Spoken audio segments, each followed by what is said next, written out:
Hi everyone, I am Twiggy Poochie Garcon, and I am the program manager of the 40 to None Project at the True Colors Fund, and I am a formerly homeless LGBTQ young adult.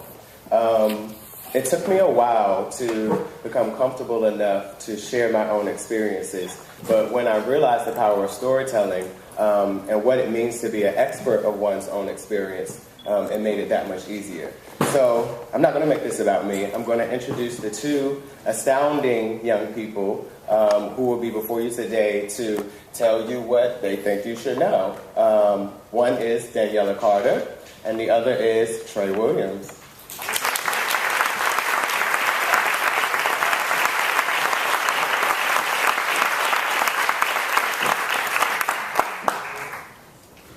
Good morning, everyone. So first I would like to start off with a poem from Dr. Maya Angelou. I'll quote from it, her poem, Grandmothers. And it says, I come as one, but I stand as 10,000. And I think that's what we're doing today, right? We all make individual narratives and goals that we set aside in terms of tackling this issue. But collaborating and coming together at this summit and this conference is the amazing work. So I think everyone should give themselves a round of applause.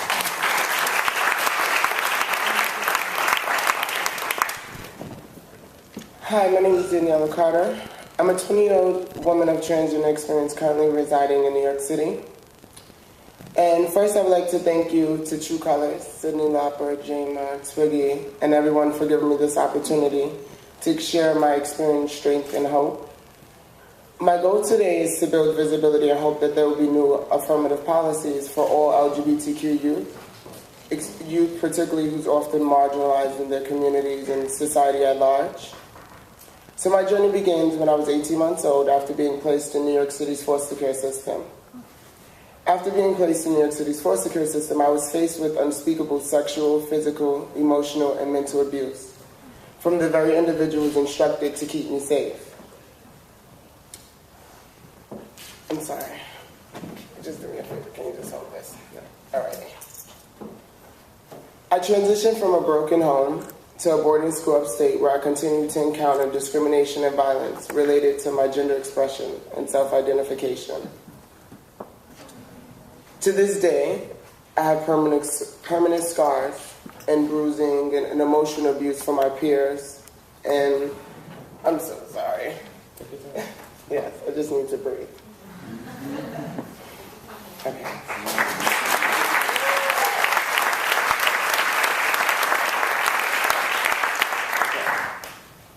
So after being placed upstate, I transitioned from my broken home to a boarding school where I continued to encounter discrimination and violence related to coming out as trans at a very young age. I came out of being trans, I would say, at 14 years old. So to this day, I was able to, in a sense, I would say, rekindle with my family and people such as Twiggy, my mentor, Laverne and Janet, and the other people in the community that supports me. I remember when I was 14, I expressed, you know what, I don't want to do this, I'm going to go. Okay, because I want to sit down. So after being placed upstate, I reached out to my guidance counselor and asked her for assistance in terms of reaching out to my maternal family. And with her assistance, I was reunited with my maternal family. It didn't go well, though.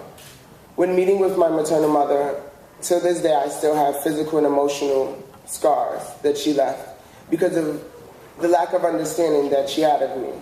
Because the understanding she had would be the son that she left when she lost me at 18 months old. So when reuniting with me, she was looking for that long-lost son who she had mourned many years for. But that's not who I was. And I wasn't going to allow anyone to tell me that who they felt I should be is who I am. So I stood up and I used my voice, and I allowed my voice to not only be a tool, but become my access. Because I realized as a young person, as long as I sat down and idly watched my peers and my life simply just go down the drain because of lack of support from family, lack of support from peers, and from faculty at my school, I knew I would only become a statistic. A statistic that would grow up and feel that I was unworthy, that my life was disposable, and that all I was to society was nothing but a story of neglect, abuse, and shame. and I refuse to be a story of neglect, abuse, and shame.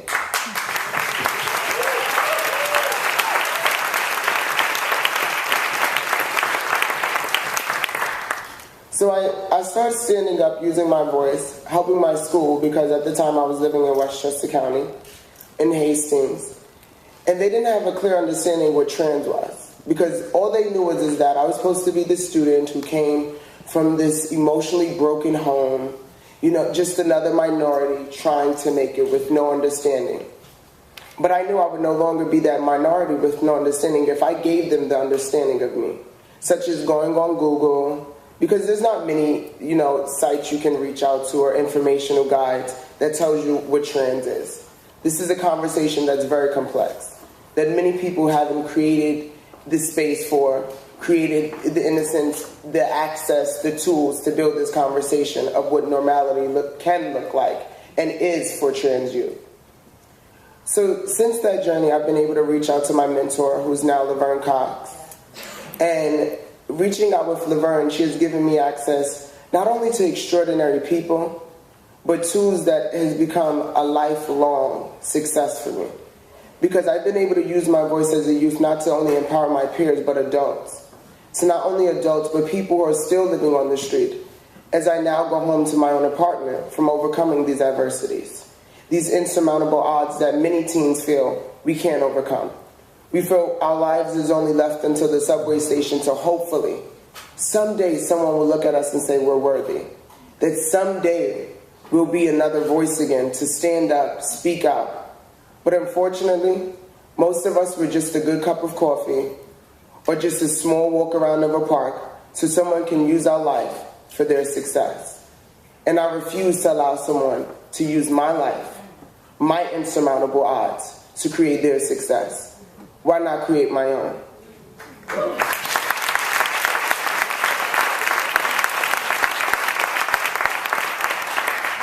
I stood alongside with New York State Senate in early of last year, presenting a resolution to Congress on healthcare inclusions for transgender New Yorkers, because I knew not only, in a sense, repealing the regulation that they have for transgender New Yorkers was essential in terms of having a transformative action and being a part of this revolutionary movement. But I knew you cannot tackle an issue without having the people facing these issues in the room. I know that instead of using me again to say, the poor little black girl who's confused about their identity, I'm not confused. I'm hungry for success. Yeah.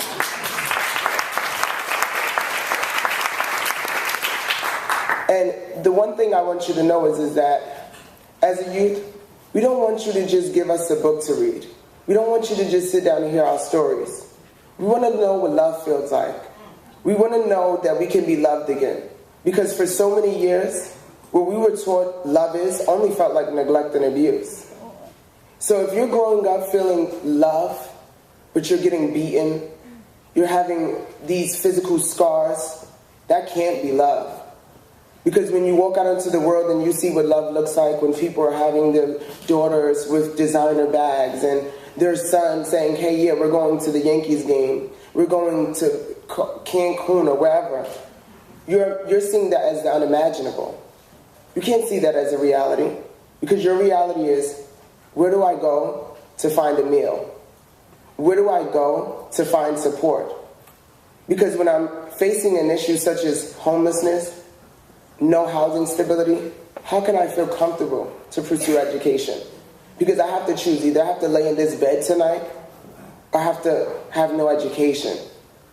And for me, I chose to sleep on New York City subway to get my education. I knew that I had to create my own stability. And today I've graduated high school, I'm attending college, pursuing my criminal justice degree, but I happen to be the lucky one.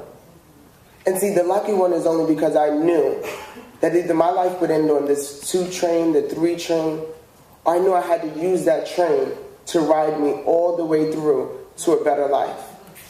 And I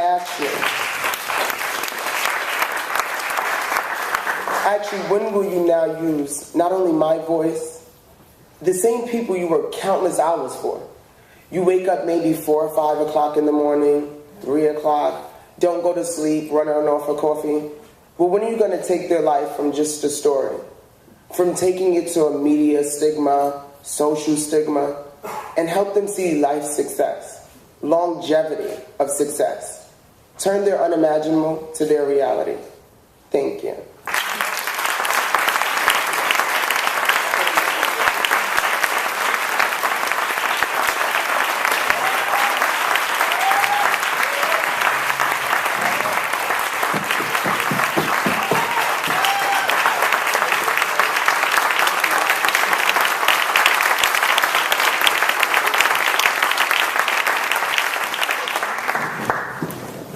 Thank you, Daniela. I told you you had it. And now Trey Williams. One more round of applause for Daniela. Good afternoon. My name is Trey Williams. I'm from Seattle, Washington, and I'm a Senior Youth Network representative at the Mockingbird Society in Seattle, Washington. At the Mockingbird Society, we work with youth and families to improve the foster care system and to end youth and young adult homelessness.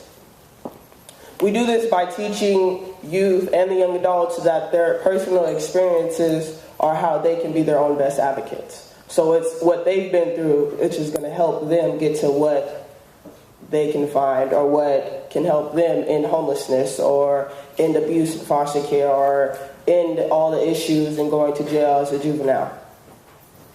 I would first like to thank James Shelton, 40 to None, and the True Colors Foundation for the invitation to speak today.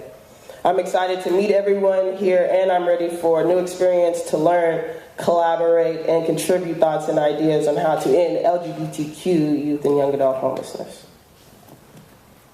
My journey. 1990, birth. Sight, taste, smell, hearing, touch. 1999, my childhood. Change, confusion, unsafe. Inexperienced, mischievous juvenile. 2003, my adolescence. Abandoned, bullied, exasperated yet trusting. Resilient, solitary. 2007, high school. Bullied some more. Withdrawn, coming out, outcast. Enraged, mistrustful. Addicted, ruthless, a heartbroken hurricane. 2009, reunited with my mother. Overjoyed, blessed, elated, loved, inspired, energized, found, nurtured, safe. 2012, homeless, fragile, unfairness, loss, irretrievable, turmoil, lifeless, my heart broken for the second time. In January 2012, I was 22 years old and still living on the streets. Then I was introduced to the Mockingbird Society and started to advocate for myself.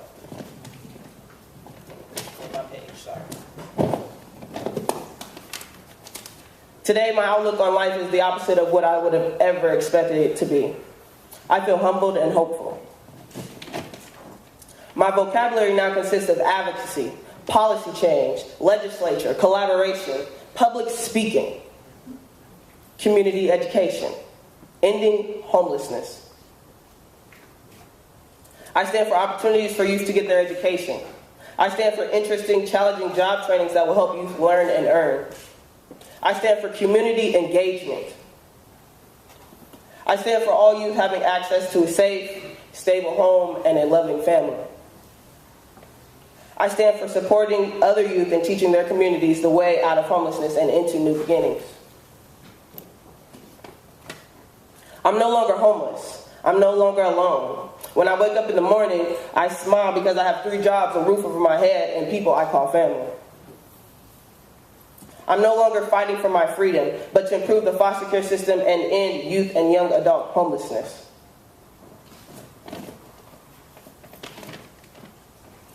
I'm no longer running because people do not accept me for me. I stand and fight until people acknowledge and respect us as we.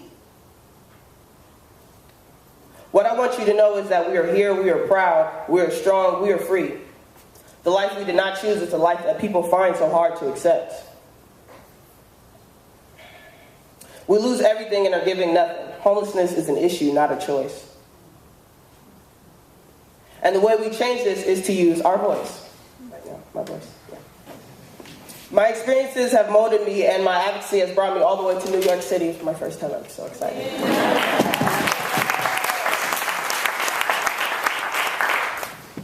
I'm here in New York to speak on what I want to accomplish. What we can do as a nation is to empower the youth. The youth who will be the next leader, the next doctor, the next lawyer, the next taxpayer, the next commissioner or chief of police. Yeah. So let's continue to fight, continue to stand, continue to lend a helping hand to our LGBT youth community. Only as youth advocates, as policymakers, as funders, as leaders, can we eliminate the problem through unity. Thank you.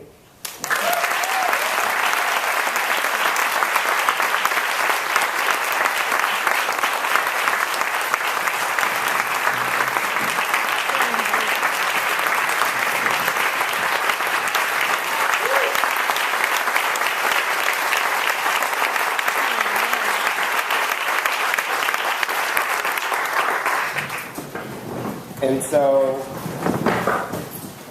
we're pretty close on time, but I have two questions to ask you individually, and then I'm going to ask you both one question that you both can answer, all right? So, Daniela, what helped you to overcome your adversities and redefine your role as a survivor? I guess when I was innocent, I had the mindset of the only way out of this definitely is through education. And my first approach to that was reaching out to my mentor, one of my other mentors, Janet Mock. At the time when I was graduating high school, one of my teachers handed me a magazine, and I see another beautiful woman. So at first I was like, oh, I don't want to read this again. And then it was that moment where I realized how much power she had in telling her story. So I looked at the magazine, and I remember sitting in the subway, going to the DOOR program, that's here in New York City. And I was working at a young adult internship program at the time. And I was saying, I have to meet this lady. I have to show her that it's not about the accent she has. It's not about the people she knows. It's about how I just want an opportunity to a better life. So I knew when redefining that, for one, I have to show her that I'm willing to educate myself. For two, I'm willing to use not only the tools she's given me for an individual kind of reason, but more to support the community. So I would say that's really what helped me redefine my role. Education, learning what access can look like for me, and community. Okay, and in your opinion, what is the significance of mentorship in ending LGBT youth homelessness? The significance in mentorship is something that doesn't have to come all the time from finances. It's something you don't have to take the mentee to Dubai with you, wherever you go in your travels, to the capital, but it's just giving them, again, that feeling of love. Because I remember for so many years sitting on the pier in the train station, always imagining what that can feel like, to look in a room and say, someone loves me. When I go home, because a lot of times it's disproportionately trans women of color are murdered and it's the second highest rate in terms of LGBTQ murders, second highest in suicidal rates. So it was that moment where that couldn't be me again. I didn't want that. So I feel when building relationships with the youth you work countless hours for, it may not be all of them. You can't reach 129. But you have to understand that just that one, when you can give another youth again just that one chance to to feel loved again, that's where it begins. Thank you.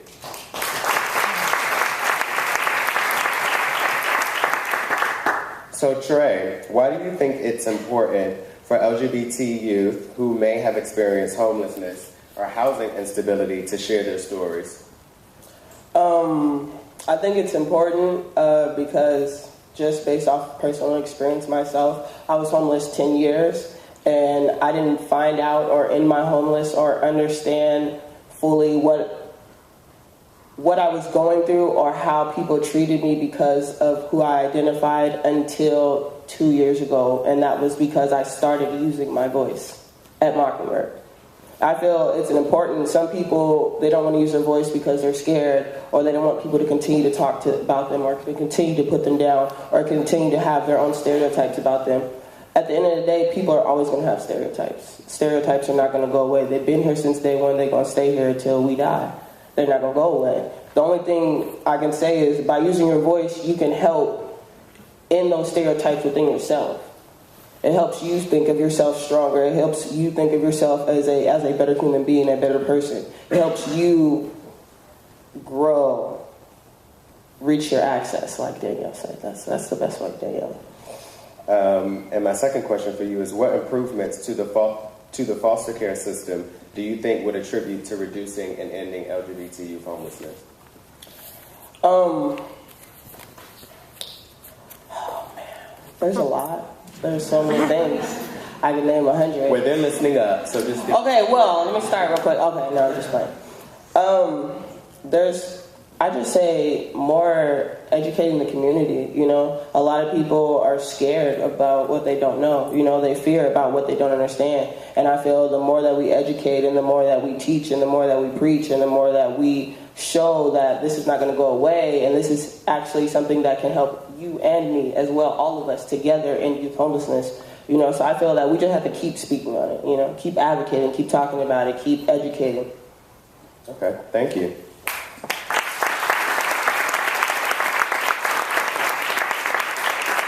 And my final question for both of you is, what is the one most important thing you want everyone in this room to walk away with today?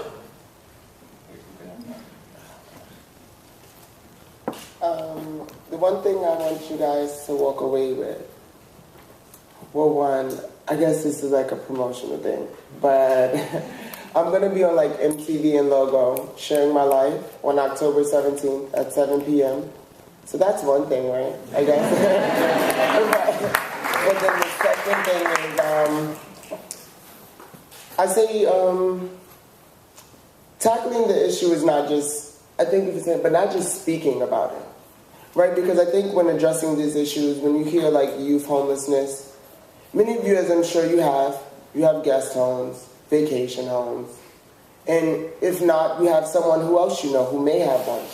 So how you tackle the issue is by going out there and getting the youth, by bringing them in maybe your home.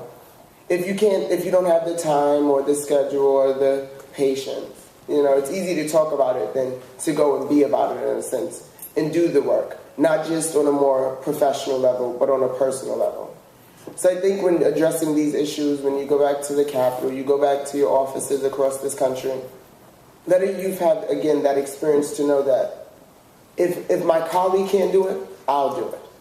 That I'll take out the time to come out there and at least be hands and feet working with you to give you a better opportunity to life. Not tell someone, just come to this event and let's talk about it. Let's start being about it. Let's be more supportive, more affirmative, and more transformative. Because it's not how you can react to it. It's what you're doing proactively.